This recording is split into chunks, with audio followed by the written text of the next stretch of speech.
The cell wall is tough, usually flexible, but sometimes fairly rigid layer that surrounds many protists and virtually all fungal and plant cells. It is located outside the cell membrane and provides these cells with structural support and protection, and also acts as a filtering mechanism. A major function of the cell wall is to act as a pressure vessel, preventing overexpansion when water enters the cell. It was first discovered by Robert Hooke in 1665 in a thin slice of cork, a wall characterized by being thin and formed while the cell is undergoing rapid growth and elongation. The cell wall surrounds the protoplast, which includes the plasma membrane and all that it encloses. This membrane is usually pressed tightly against the wall because of the pressure of fluids inside. Many mature plant cells, especially those that have stopped growing, have laid down a secondary wall between the primary wall and the cell membrane. Between the primary walls of adjacent cells in the middle lamella that cements the two cell walls together. The cell wall consists of three main regions: the middle lamella, the primary wall, and the secondary wall. In each region, the cell wall has three major components: cellulose microfibrils, hemicelluloses, and a matrix or encrusting material, typically pectin in primary walls and lignin in secondary walls.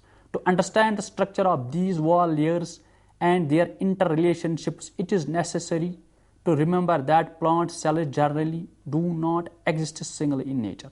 Instead, they are adjacent to many other cells.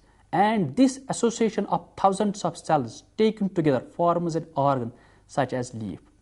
Each individual cells must adhere to others in a coherent way to ensure that the cells can act as a unified whole. This means that they must be interconnected with one another to permit the movement of biochemicals, that is photosynthesis, hormones, cell signaling agents, etc., and so on, and water. This adhesion is provided by means of middle lamella, the layer of the cell wall material between the two or more cells, a part of which is contributed by each of the individual cells. This layer is the outermost layer of the cell wall continuum, and in non-woody organ is pectin rich. In case of wood, the middle lamella is lignified. The next layer formed by the protoplast just interior to the middle lamella is the primary wall. This primary wall is characterized by largely random orientation of cellulose microfibrils, like thin threads wound round and round a balloon in no particular order, where any microfibril angle from 0 to 90 degrees related to the long axis of the cell may be present. In cells in wood, the primary wall is very thin and is generally indistinguishable from the middle lamella. For this reason, the term compound middle lamella is used to denote the primary cell wall of a cell. Even with transmission electron microscopy, the compound middle lamella often cannot be separated unequivocally into its component layers. The compound middle lamella in wood is almost invariably lignified. The remaining cell wall domain, found in virtually all cells in wood and in many cells in non-woody plants or other plant pots, is the secondary wall. The secondary wall is composed of three layers. As the protoplast lays down the cell wall layers, it progressively reduces the lumen. The first formed secondary wall layer is S1 layer, which is adjacent to the compound middle lamella, or technically the primary wall. This layer is thin, characterized by a large microfibril angle. That is to say, the cellulose microfibrils are laid down in helical fashion, and the angle between the mean microfibril direction and the long axis of the cell is large, that is up to 50 to 70 degrees. The next wall layer is arguably the most important in determining the properties of the cell, thus the wood properties at microscopic level. This layer formed interior to S1 layer is the S2 layer. This is the thickest secondary wall layer, and it makes the greatest contribution to overall properties of the cell wall. It is characterized by lower lignin percentage and a low microfibril angle from 5 to 30 degrees. There is a strong but not fully understood relationship between the microfibril angle of the S2 layer of the wall and the wood properties at a microscopic level. Interior to the S2 layer is the S3 layer, a relatively thin wall layer. The microfibril angle of this layer is relatively high and similar to the S1, that is up to 70 degrees. This layer has the lowest percentage of lignin in any of the secondary wall layers.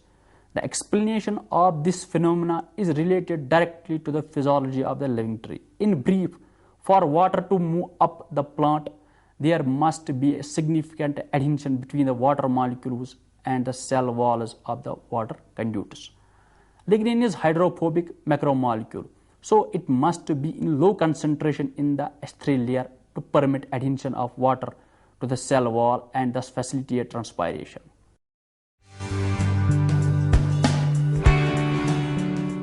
The main ingredients in the cell wall are polysaccharides, which are built from monosaccharides or simple sugars. 11 different monosaccharides are common in these polysaccharides, including glucose and galactose. Carbohydrates are good building blocks because they can produce a nearly infinite variety of structures. There are a variety of other components in the wall, including protein and lignin. Let us look at all these wall components in detail. First, cellulose. Cellulose is the most abundant chemical on the face of the earth. It is a glucan polymer of the glycopyranose units, which are linked together by beta-1,4-glucan bonds.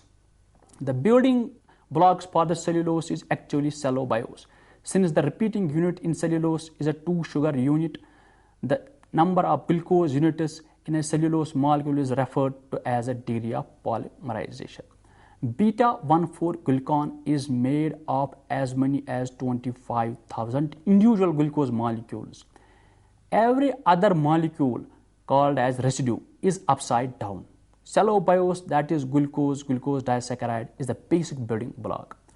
Cellulose readily forms hydrogen bonds with itself, that is intramolecular hydrogen bonds, and with other cellulose chains, that is intermolecular hydrogen bonds.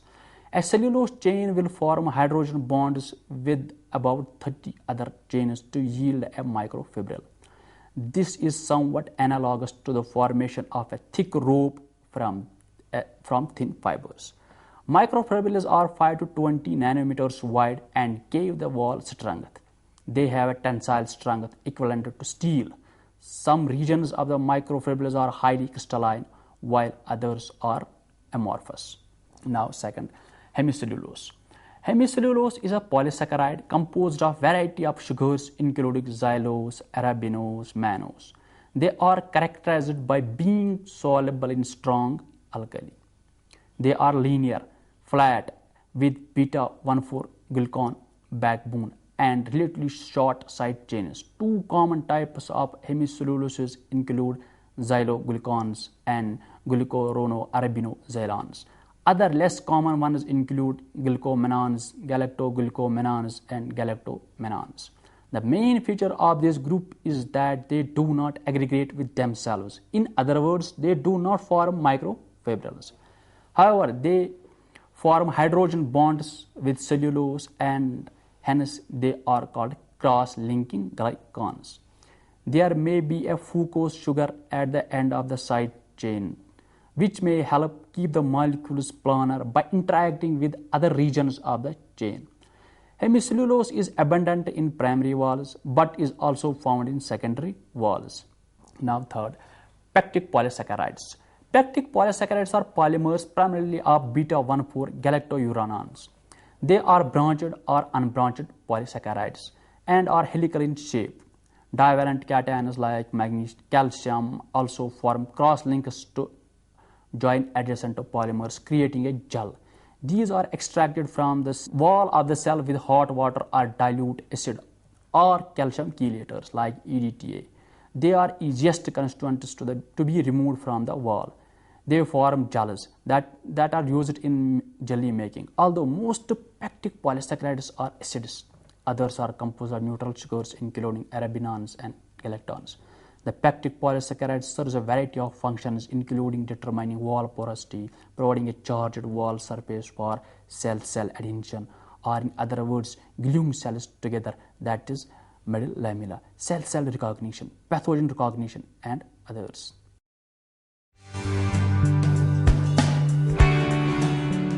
Structural proteins. In addition to the carbohydrates, cell walls contain a variety of proteins.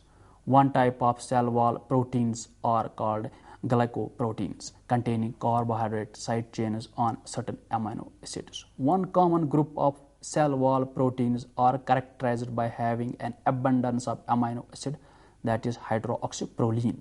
Structural proteins are found in all layers of the plant cell, but they are most abundant in the primary wall layer.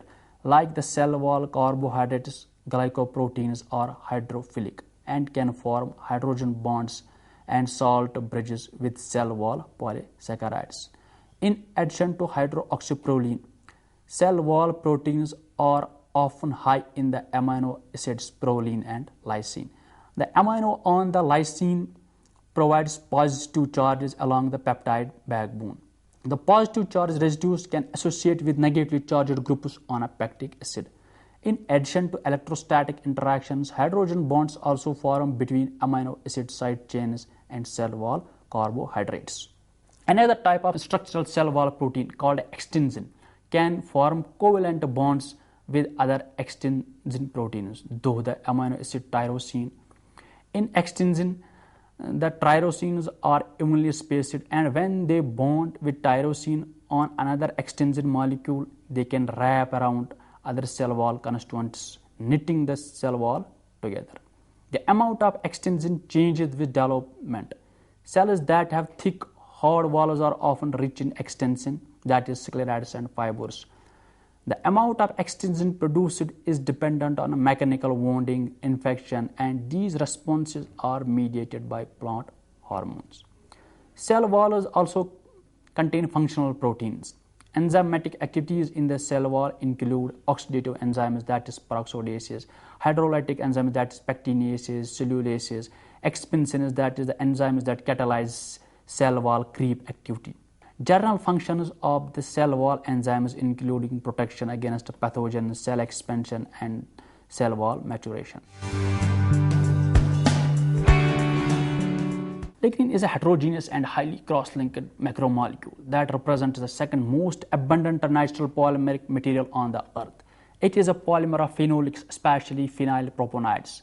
Lignin fills the spaces in the cell wall between the cellulose, hemicellulose, and pectin components, especially in tracheids, sclerites, and xylem. It is covalently linked to the hemicellulose and thereby cross-links different plant polysaccharides, conferring mechanical strength to the cell wall and by extension to the plant as a whole.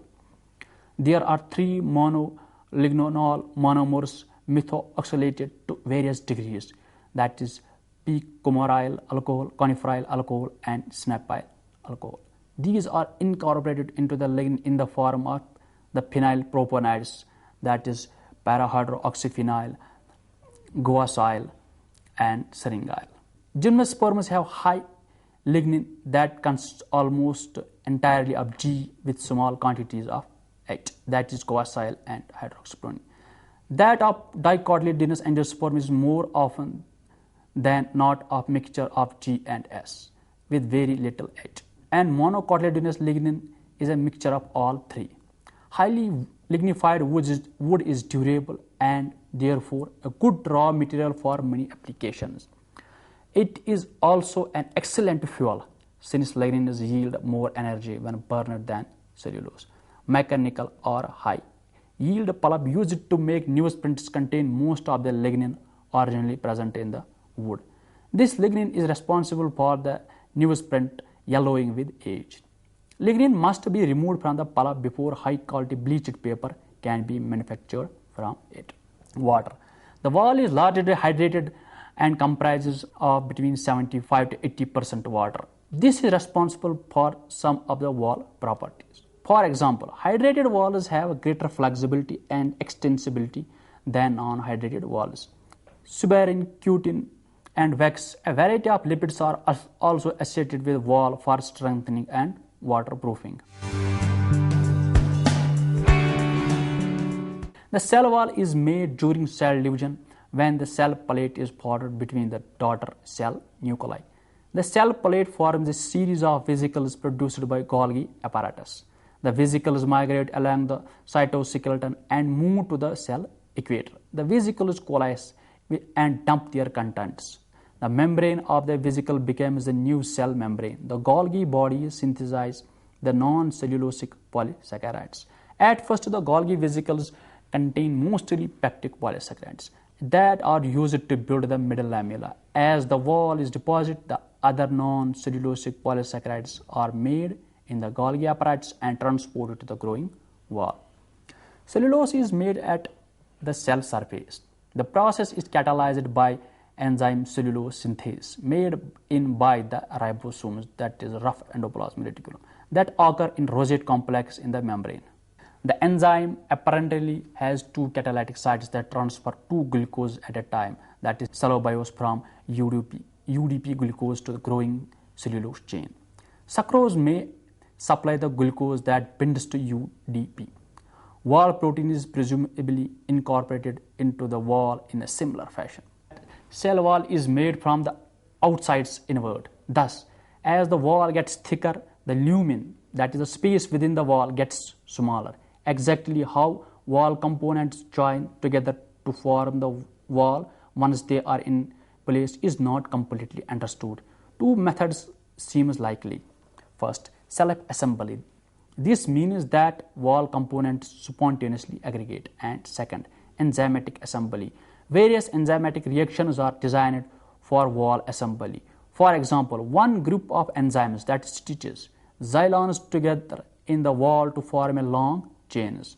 Oxidases may catalyze additional cross-linking between wall components, and pectin methyl esterase may play an important role. The cell wall serves a variety of functions such as, number first, it prevents the cell membrane from bursting in a hypotonic medium, that is, resists water pressure. Number two, controls the rate and direction of the cell growth and regulates cell volume. Number third, has a metabolic role, that is, some of the proteins in the wall are enzymes for transport secretion.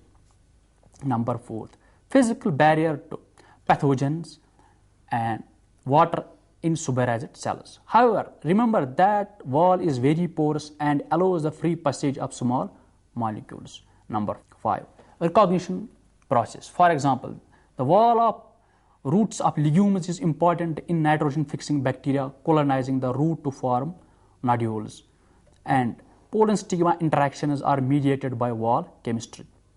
Number six, economic processes. Cell walls are important for products such as paper, wood, fiber, energy, shelter, and even roughage in our diet.